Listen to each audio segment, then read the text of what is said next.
15 years ago. This one must have cost somebody about $30,000. That is, if he ever finished paying for it. Is Mr. Dietrichson in? Who wants to see him? The name is Neff, Walter Neff.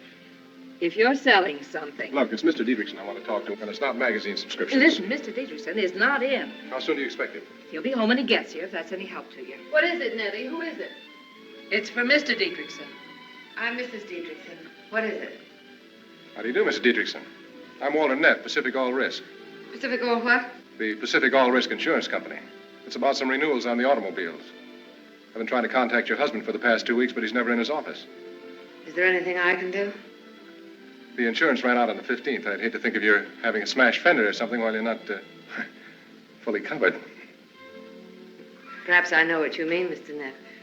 I've just been taking a sunbath. No pigeons around, I hope. Now, about those policies, Mr. Dietrichson, I hate to take up your time, but... Oh, that's all right. If you wait till I put something on, I'll be right down. Nettie, show Mr. Neff into the living room. Where would the living room be? In there, but they keep the liquor locked up. It's all right, I'll just carry my own keys.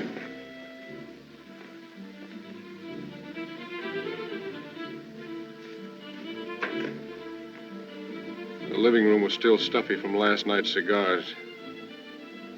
The windows were closed, and the sunshine coming in through the Venetian blind showed up the dust in the air.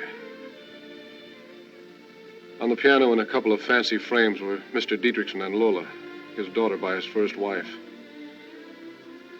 They had a bowl of those little red goldfish on the table behind the big Davenport. But to tell you the truth, Keys, I wasn't a whole lot interested in goldfish right then. Or in auto renewals or in Mr. Dietrichson and his daughter, Lola. I was thinking about that dame upstairs and the way she had looked at me. And I wanted to see her again, close, without that silly staircase between us.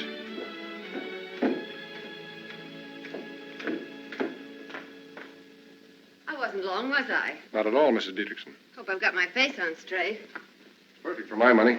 Neff is the name, isn't it? Yeah, 2 F's, like in Philadelphia, if you know the story. What story? Philadelphia story. Suppose we sit down and you tell me about the insurance. My husband never tells me anything. Well, it's on your 2 cars, the LaSalle and the Plymouth. We've been handling this insurance for Mr. Dietrichson for 3 years, and we'd hate to see the policies lapse. It's a honey of an anklet you're wearing, Mr. Dietrichson. As I was saying, we'd hate to see the policies lapse. Of course, we give him 30 days. That's all we're allowed to give. I guess he's been too busy down at Long Beach in the oil fields. Couldn't I catch him at home some evening for a few minutes? I suppose so, but he's never home much before 8. That's fine with me. You're not connected with the automobile club, are you? No, the all risk, Mrs. Dietrichson. Why? Somebody from the automobile club has been trying to get him. Did they have a better rate? If your husband's a member. No, he isn't. Well, then he'd have to join the club and pay the membership fee to start with. I never knocked the other fellow's merchandise, Mr. Dietrichson. The automobile club's fine. I can do just as well for you, though. I have a very attractive policy here. Wouldn't take me 2 minutes to put it in front of your husband. For instance, we're adding a new kind of 50% retention feature in the collision coverage. You're a smart insurance man, aren't you, Mr. Neff? Well, I've been at it 11 years. Doing pretty well? Well, it's a living. You handle just automobile insurance or all kinds? All kinds. Fire, earthquake, theft, public liability, group insurance, industrial stuff, and so on right down the line. Accident insurance? Accident insurance? Sure, Mr. Dietrichson. Wish you'd tell me what's engraved on that anklet. Just my name. As, for instance? Phyllis. Phyllis, huh? I think I like that. But you're not sure. I'd have to drive it around the block a couple of times. Mr. Neff, why don't you drop by tomorrow evening around 8:30? He'll be in then. Who? My husband. You were anxious to talk to him, weren't you?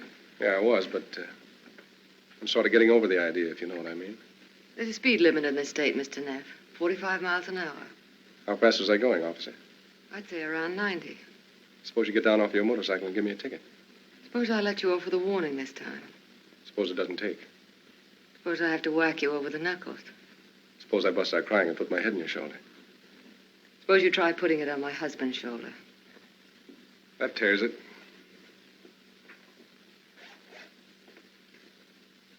8:30 tomorrow evening, then. That's what I suggested. Will you be here, too? I guess so. I usually am. Same chair, same perfume, same anklet? I wonder if I know what you mean. I wonder if you wonder. It was a